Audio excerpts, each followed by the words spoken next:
नमस्कार मंडळी, निरालीमाई चॅनलमध्ये आपले स्वागत आहे.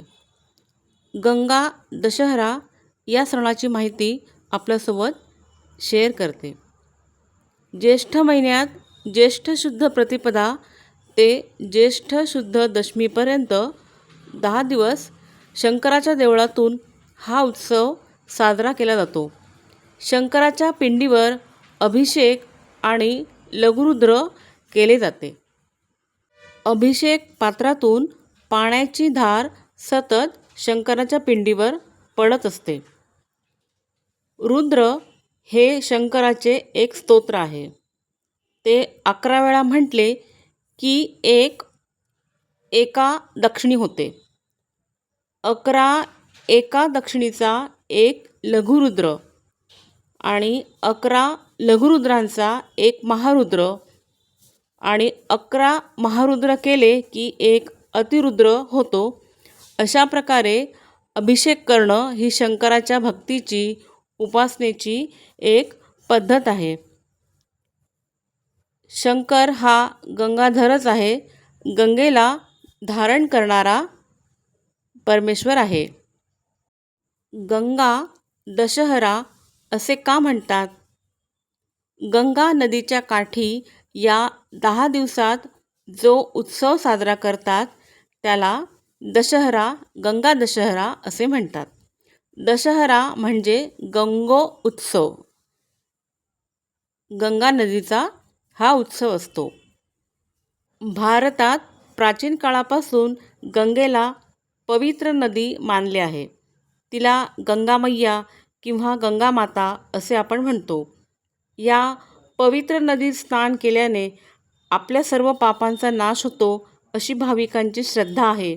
म्हणून या उत्सवात गंगा तीरावरील अनेक तीर्थक्षेत्रांमध्ये भाविकांची खूप गर्दी होते. अनेक लोक गंगेत स्नान करून तिला वस्त्रे, फळे, रत्ने, दीपदान करतात. अशा या पवित्र नदीला अनेक नावे आहेत. तिच्या स्वर्गातील प्रवाहाला मंदाकिनी म्हणतात, तर पृथ्वीवरील तिच्या प्रवाहाला गंगा असे म्हणतात. ती पाताळातही आहे, तेथे तिला भागीरथी म्हणतात. तिचा प्रवाह या तिन्ही ठिकाणी आहे, म्हणून तिला त्रिपथगा असे म्हणतात. गंगेत स्नान केल्याने 10 प्रकारच्या पातकांचा नाश होतो, म्हणून तिला दशहरा असेही म्हणतात. गंगा नदीचा उगम हिमालयात आहे. साहजिकच गंगा स्वर्गात राहते अशी कल्पना पूर्वजांनी केली होती. अतिशय कडक थंडीमुळे तिचा प्रवाह गोठून गेला होता. कालांतराने तिचा विवाह शंतनू राजाशी झाला, तेव्हा ती आपल्या पतीबरोबर आर्यावर्तात आली. तिचा प्रवाह आर्यावर्तात खळाळू लागला, लोकांना आनंद देऊ लागला, त्यांचे कल्याण करू लागला. शंतनू म्हणजे कल्याणकारी प्रवाह. तिचा प्रवाह कल्याणकारी, शांत करणारा असा होता. परंतु काही वर्षे गेल्यानंतर तिचा प्रवाह हिमालयात पुन्हा नाहीसा झाला. सृष्टीतील घडामोडींनी असे होणे सहज शक्य आहे. पुढे भगीरथाने अपरंपार परिश्रम केले आणि हिमालयात लुप्त झालेला हा प्रवाह पुन्हा आर्यावर्तात आणला. त्यासाठी त्याच्या आधीच्या 2 पिढ्यांनी प्रयत्न केले होते, पण त्यांना हे काम साधले नव्हते. भगीरथाची पिढी ही 3री पिढी.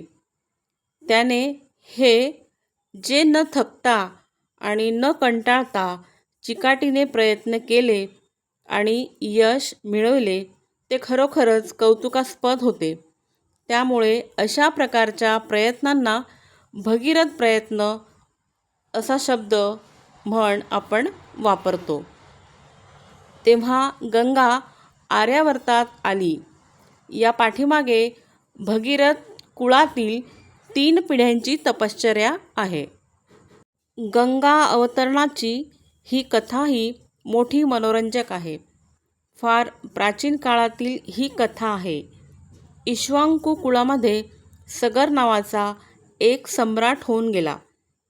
त्याने अश्वमेध नावाचा यज्ञ करायचे ठरवले.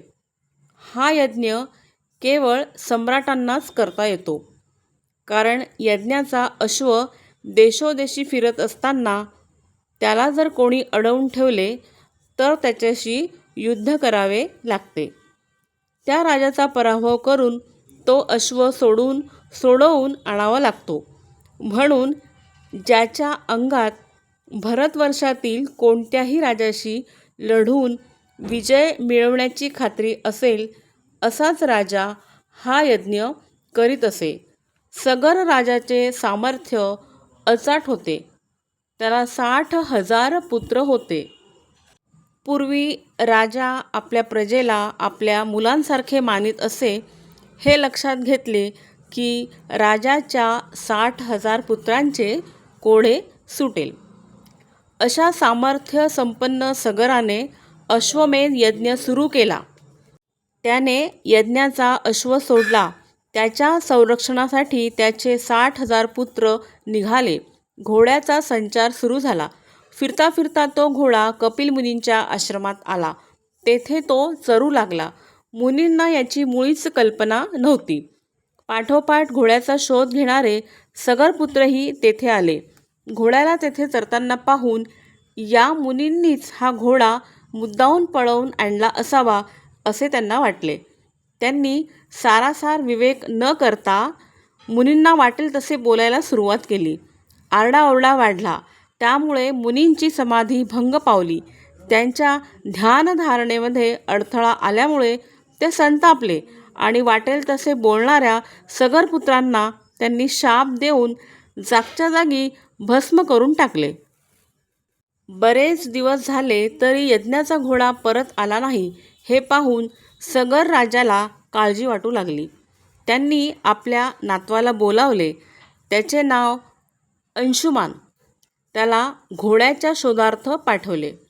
शोध घेत घेत तो कपिल मुनींच्या आश्रमाजवळ आला. तेथे अश्व होता, पण सैन्य नव्हते. राखेचे ढीगच्या ढीग होते. अंशुमनाने कपिल मुनींना प्रणाम करून नम्रतेने काय घडले हे विचारले.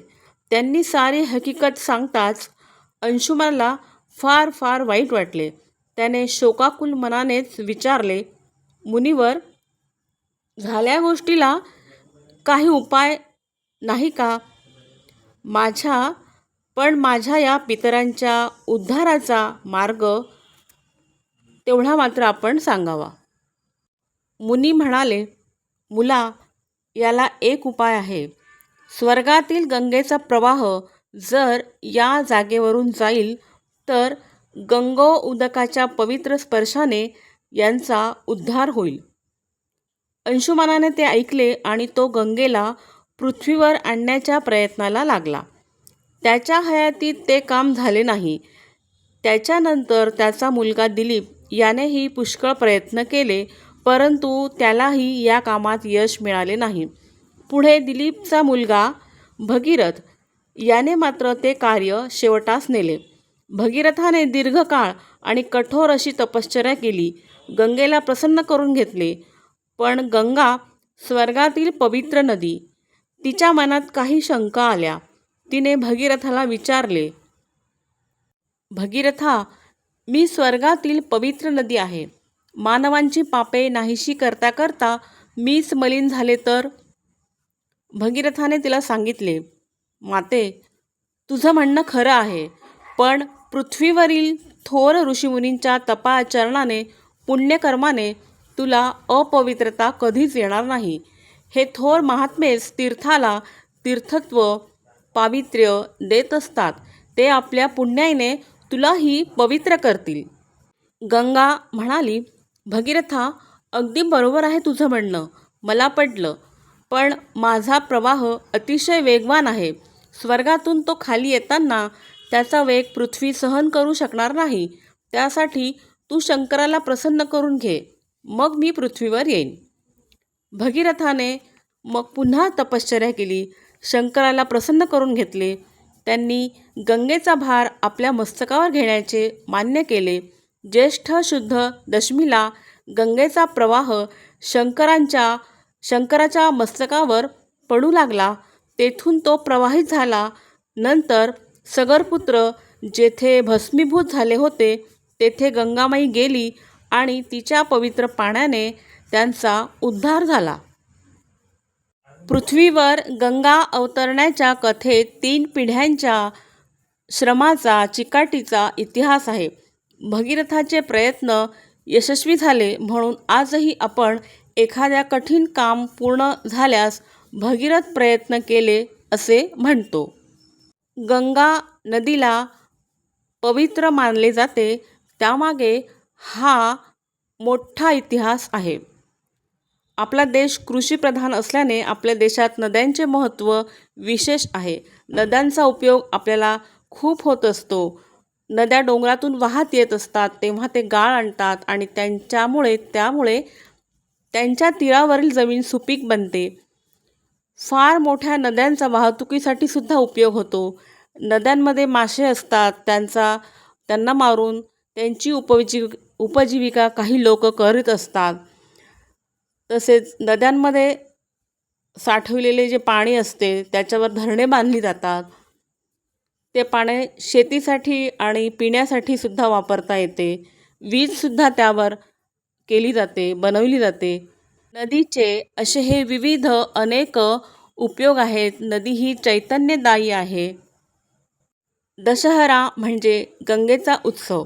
तसे पाहिले तर प्रत्येक नदी ही गंगेसमानच पवित्र असते. तिचा हा उत्सव चैतन्य देणारा असा असतो. आळशाला मात्र गंगा कधी प्रसन्न होत नसते अशी ही एक म्हण रूढ झाली आहे. गंगा दशहरा सणानिमित्त गंगेची ही माहिती आपल्याला कशी वाटली ते कमेंट करून नक्की सांगा. प्लीज लाईक, शेअर, सबस्क्राईब निराली माय चॅनल. थँक्यू.